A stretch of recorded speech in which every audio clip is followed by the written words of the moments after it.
cancancin da ya yi ikama inda ba alƙibla karkake sarkinka. Dukan awalinmu mun shaida ta tilkara matukai ne, Rabbu ne ya naɗa ka a can bayan ka ba wani wane, kowa kolo ne mai bara a gidanka.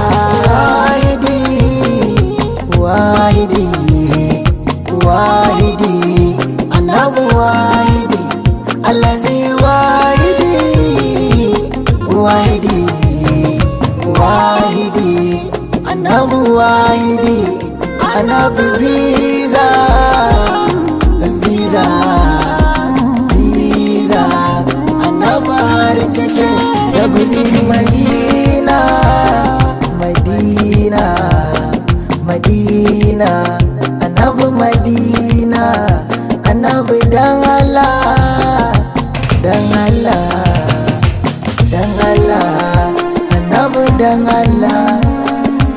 Mudassir muzammil kuna baka, kai kadai na mai girman kadarin da ba na biyunka, a barwa isar ka kwarjinin girmanka.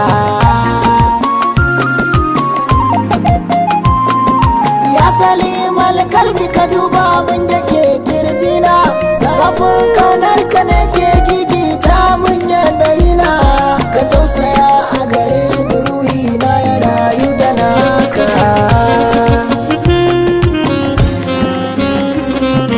In ka bari ni da kunci zan mutu ya ra'ufun likauni, ramar ka ba ta da geji za ta ishe wa har mai rauni, ka bar sunan nan da zan faɗa in ganka.